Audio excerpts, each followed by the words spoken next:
In this module, we're going to look at a GP vision for the GP practice at a Headspace Centre.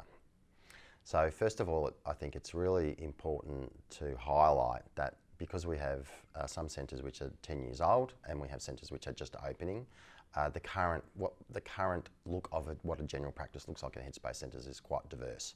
So although despite that, we have approximately 70 to 80% of Headspace Centres will have some GP time, and a small number of those have a full complement of GP practice. They'll have at least the equivalent of a full-time general practitioner, usually split over a couple of GPs. But most centres, though, have one or two GPs working part-time, so it might be a total of 2 or 3 sessions a week. That's the more typical kind of arrangement. So because of the importance of GPs in the Headspace model, it's, I think this is one of the issues that managers face, and also for GPs as well, understanding how to best coordinate their work in the centre. I think it's really helpful to think of, what might the vision look like, what can the centre look like, because GPs are the hardest to recruit. So they'll usually be the least likely to be developed in the centre. So I think the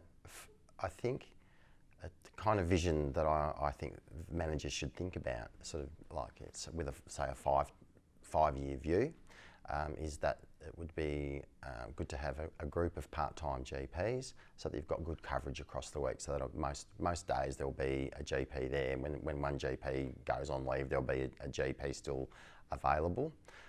I think that when you've got a group of GPs like that, it's really helpful to have a GP clinical lead who can assist with coordinating supervision, negotiating and advocating with management, etc. So there's a few roles for them to have there. And once you've got a group of GPs together, it's really valuable to create, I think, a GP, or look at creating a GP clinical lead position, because then that GP can support the other GPs, any new GPs to the practice, assist with supervision, and they can also advocate with management and take on a broader role to help shape what that sort of general practice might look like in the future. And then one of the tasks that I would see them having would be to look at how might this centre perform what I see as its natural role about becoming a place of training, so that for GP trainees. So and that's something that we can talk about a bit later in more depth. So that way, if you've got that complement, then you've got all of the GPs have potential to meet, and then there's a teaching and learning environment, providing they're given access to supervision. So, and we'll talk about that a bit later in terms of supports.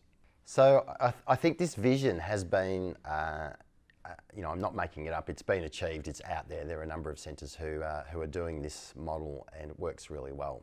And I think it's what we should aspire to. It demonstrates some maturity. Now that we've talked about the GP vision, in the next module we'll talk about how to find and recruit the right GPs for your Headspace Centre.